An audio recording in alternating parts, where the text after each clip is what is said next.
കണ്ടോമാർക്ക് ഇട്ടുകൊടുക്കുന്ന celebrity Aleena. ഇത് ഇള്ള കുട്ടികളൊന്നും അല്ല. അതെ, 5-10 വയസ്സുള്ള പെൺകുട്ടികളല്ല, മുതിർന്ന പെൺകുട്ടികളാണ്. ഇതിലൊരു പങ്ക് അല്ലെ ഒരു കൈ പറഞ്ഞ രഞ്ജിനി ഹരിദാസിനും ഉണ്ട്. ഒരു കൂട്ടം ആൾക്കാർ സബ്സ്ക്രിപ്ഷൻ എന്നും പറഞ്ഞ് വേണ്ടാതിനെ അവിടെ കാണിച്ചു കൂട്ടുന്നു, എന്നിട്ട് സെക്സ് വർക്കിൽ ഏർപ്പെടുന്നു. ഈ പറയുന്ന ഒരുപാട് ആൾക്കാരുടെ കൂടെ ഇവരൊക്കെ ബെഡ് ഷെയർ ചെയ്തു എന്ന് പറയുന്നു. സുധീർ തമ്പിയൊക്കെ ദുബായിൽ പോയി കഷ്ടപ്പെട്ട് വിയർത്ത് വീടുണ്ടാക്കിയ വ്യക്തിയാണ് സുധീർ തമ്പി. ആ കഷ്ടപ്പാടിനെ പോവല്ലേ നമ്മള്.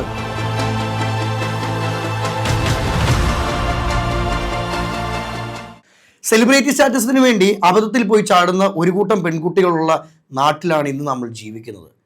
ഇപ്പോഴത്തെ സെലിബ്രിറ്റി എന്ന് പറയുന്നത് പാമ്പിടിച്ച പെൺകുട്ടികളെ കണ്ടോമാർക്ക് ഇട്ടുകൊടുക്കുന്ന സെലിബ്രിറ്റി അലീന. ദുബായിൽ നടന്ന സംഭവമാണ്. നമുക്ക് ചോദിക്കാം, നിമിഷ, വാർത്ത കേട്ടിരുന്നോ? കേട്ടിരുന്നു. സത്യം പറഞ്ഞാൽ നമ്മളൊക്കെ ഈ ഇൻഡസ്ട്രിയിലാണ്. ഒരു സെലിബ്രിറ്റി സ്റ്റാറ്റസ് കിട്ടാൻ വേണ്ടി അല്ലെങ്കിൽ മോഡലിംഗ് എന്ന് കേൾക്കുമ്പോൾ ചാടി വീഴുന്ന ഈ പെൺകുട്ടികൾ, ഇത് ഇള്ള കുട്ടികളൊന്നും അല്ല. അതെ, 5-10 വയസ്സുള്ള പെൺകുട്ടികളല്ല, മുതിർന്ന പെൺകുട്ടികളാണ്. ബോധമുള്ള തെറ്റും ശരിയും കണ്ടാൽ തിരിച്ചറിയാൻ പക്വതയുള്ള പെൺകുട്ടികൾ. ബുദ്ധി കൂടിപ്പോയി. കൂടിപ്പോയി. ഇത് അബദ്ധം എന്ന് നമുക്ക് ഒരിക്കലും പറയാൻ പറ്റത്തില്ല. ചെറിയ പിള്ളേരെ, ഒരു 18 വയസ്സിന് താഴെയൊക്കെയുള്ള പിള്ളേരെയാണെങ്കിൽ പറയാം അബദ്ധത്തിൽ ചെന്ന് ചാടിയെന്ന്.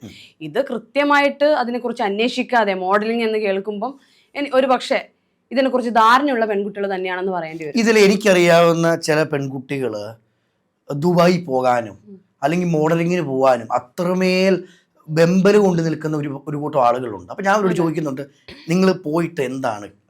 ഞങ്ങൾക്ക് പൈസ, അതായത് ചാണകം കാണിച്ച് അത് സ്വർണ്ണമാണെന്ന് പറഞ്ഞ് അതുവരെ അംഗീകരിക്കുന്ന ആളുകളുണ്ടെന്നേ.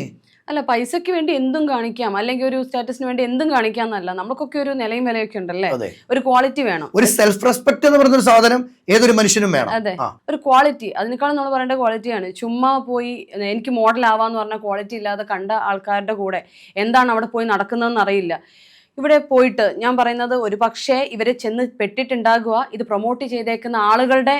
രഞ്ജിനി ഹരിദാസ്, സുധീർ തമ്പി, മെറീന മൈക്കിള്, ഇവരൊക്കെ എങ്ങനെ അബദ്ധത്തിൽ പോയി ചാടുക പറയുന്നത്? അവർ സെലിബ്രിറ്റികളാണ്. അവർക്കൊരു എമൗണ്ട് ഓഫർ ചെയ്യുന്നു, 50,000 രൂപ ഒരു വീഡിയോ ചെയ്തു തരണം. അതല്ലേ അവർ ചെയ്തുള്ളൂ ഇതില്. പക്ഷെ ഞാൻ പറയട്ടെ, നമ്മൾക്കൊരു കേർട്ടസി വേണം. ഈ ഒരു ഫീൽഡ് നിൽക്കുമ്പം ഇൻഫ്ലുവൻസേഴ്സ് എന്ന് പറയുന്ന ഒരാൾക്കാരെ ഫോളോ ചെയ്യാൻ ഇഷ്ടം പോലെ ആൾക്കാർ കാണും.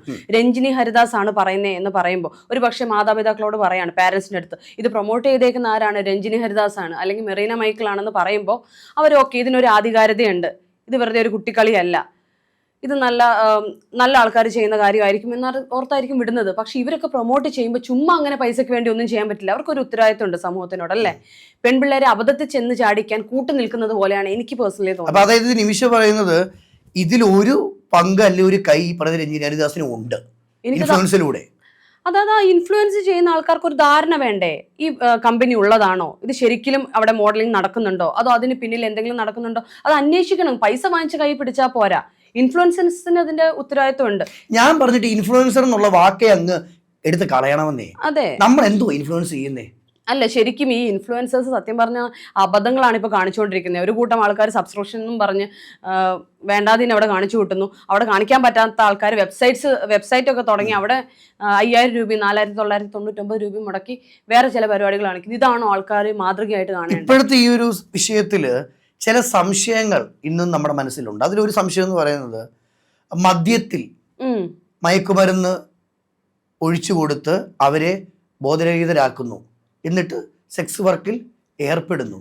ഈ മദ്യത്തിൽ ഞാനിപ്പം നിമിഷയ്ക്ക് മദ്യത്തിൽ എന്തെങ്കിലും കലക്കി തരണമെങ്കിൽ നിമിഷ മദ്യം കുടിക്കുന്ന ഒരു വ്യക്തി ആയിരിക്കണം. തീർച്ചയായും കുടിക്കാത്ത ഒരാളെ നിർബന്ധിപ്പിച്ച് കുടിക്കാനൊന്നും പറ്റത്തില്ലല്ലോ. ഒരു പക്ഷേ ഇതൊരു വെള്ളത്തിലാണെങ്കിൽ എനിക്കറിയത്തില്ല ഇതിൽ ടേസ്റ്റ് വ്യത്യാസം വല്ലതും കാണുമായിരിക്കുമെന്ന്. പക്ഷെ ഈ പെൺപിള്ളേർ എന്താണ് കൊടുക്കുന്നൊക്കെ കുടിക്കുന്നേ.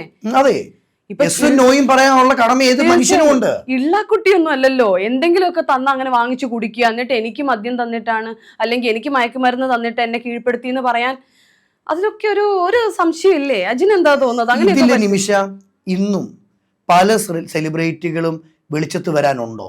തീർച്ചയായും എനിക്ക് തോന്നുന്നു ഒരുപാട് ഇതിന്റെ പിന്നിൽ സെലിബ്രിറ്റീസ് ഉണ്ടാവും, നമ്മൾ അറിയാതെ. അവർക്ക് നല്ല കൈകൾ ഉണ്ടാവും. ഓരോരോ ആൾക്കാരായിട്ട് ദിവസം പുറത്തോട്ട് വരുന്നുണ്ട്. അറിയപ്പെടാത്ത ഒരുപാട് പേരുണ്ടാവും. ചിലപ്പോൾ നമ്മളെ ഞെട്ടിക്കുന്ന സെലിബ്രിറ്റീസ് ഇതിന്റെ പിന്നിൽ ഉണ്ടാകാം. അവർക്ക് ഇതിനെ പറ്റി ധാരണയുണ്ടാവാം. ഒരു പക്ഷെ ഒരു കൈ ഉണ്ടാവാം. ഈ പറയുന്ന ഒരുപാട് ആൾക്കാരുടെ കൂടെ ഇവരൊക്കെ ബെഡ് ഷെയർ ചെയ്തു എന്ന് പറയുന്നു. ഇതിൽ പറയുന്ന ഒരു പ്രധാന കാര്യമുണ്ട്, പാരൻസിന് ഇവരുടെ ന്യൂഡ് ഫോട്ടോസും ഇവരിവിടെ വേണ്ടാത്തതിനാണ് കാണിക്കുന്നതെന്ന് പറഞ്ഞ് അയച്ചു കൊടുക്കുന്നു. അതാണ് ഇവരെ ഒരുപക്ഷെ പേടിപ്പിച്ചിട്ടുണ്ടാകുക. അവർക്ക് അയച്ചു കൊടുക്കും, പാരന്റ്സിന്റെ മുന്നിൽ എല്ലാവർക്കും ഒരു നല്ലൊരു ഇമേജ് ആണ് അല്ലേ. ഇവിടെ മോഡലിംഗിന് പോയി പാരന്റ്സ് ഇവരുടെ ഒരു ന്യൂഡ് ഫോട്ടോസ് അല്ലെങ്കിൽ ഇതുപോലുള്ള വാർത്തകൾ കേൾക്കുമ്പോൾ അവർ പാനിക് ആവും. പക്ഷെ ഇതൊക്കെ ഈ നടന്നതിന് ശേഷമാണ് അയച്ചു കൊടുക്കുന്നത്. പക്ഷെ ഒരു പ്രാവശ്യം മദ്യത്തിൽ, പിന്നെ ഇതിൽ പറയുന്ന ഒരു കാര്യം, പ്രതികരണ ശേഷി നഷ്ടപ്പെട്ടു. എനിക്ക് സത്യം പറഞ്ഞാൽ അറിയില്ല ഈ വക ലഹരി ഉപയോഗിച്ച് കഴിഞ്ഞാൽ പ്രതികരണ ശേഷി നഷ്ടപ്പെടുമോ എന്ന്. പക്ഷെ ഒരിക്കൽ കൊടുത്തു കഴിയുമ്പോൾ നെക്സ്റ്റ് ടൈം അതിന് എസ്കേപ്പ് ആകാനുള്ള എന്തെങ്കിലുമൊക്കെ മാർഗം. എനിക്ക് ഒരു മദ്യത്തിനോട് താല്പര്യം ഇല്ലെന്ന് പറയാനുള്ള ഒരു ചോയ്സ് എനിക്കുണ്ട്. അല്ല, അവർക്ക് അവിടെ നിന്ന് ഇറങ്ങി പോവാനോ അങ്ങനത്തെ ഒരു ഓപ്ഷനും കാണത്തില്ലേ? ഇതൊരു ദുബായ് പോലൊരു സ്ഥലം, നിയമമൊക്കെയുള്ള സ്ഥലം തന്നെയല്ലേ? നിയമം സ്ട്രിക്റ്റ് ആയിട്ടുള്ള സ്ഥലമാണ്. അതെ. അപ്പൊ അവിടുന്ന് ഒരു ഡേ അവരോട് കാണിക്കുന്ന പെരുമാറ്റത്തിലോ എന്തിലെങ്കിലും ഒരു ഇത് തോന്നിക്കഴിഞ്ഞ്, ഇവിടെ പണ്ടൊക്കെ ഈ കദ്ദാമിലൊക്കെ കാണുന്നത് പോലെ വീട്ടുജോലിക്കൊക്കെ പോയിട്ട് പാസ്പോർട്ട് ഇതൊന്നും വാങ്ങിച്ചു വെച്ചേക്കുന്ന സെറ്റപ്പ് ഒന്നും ആയിരിക്കത്തില്ലല്ലോ. ഇവർക്ക് അവിടുന്ന് വാക്കൗട്ട് ചെയ്യാനുള്ള ഒരു ഓപ്ഷൻ ഉണ്ടല്ലോ. ഇന്ന് ഈ പിടിച്ച അലീനയോ ഈ മറ്റാളുകളോ അല്ല, ഇതിന്റെ പുറകില് മലയാള സിനിമ ഒന്നടങ്കം ഉറ്റുനോക്കുന്ന ഒരുപാട് നടന്മാരും നടിമാരും വെളിച്ചത്ത് വരാനുണ്ട്. അതെ, ഈ അലീനയെ പോലുള്ള ആൾക്കാരെ പ്രൊമോട്ട് ചെയ്യരുത്.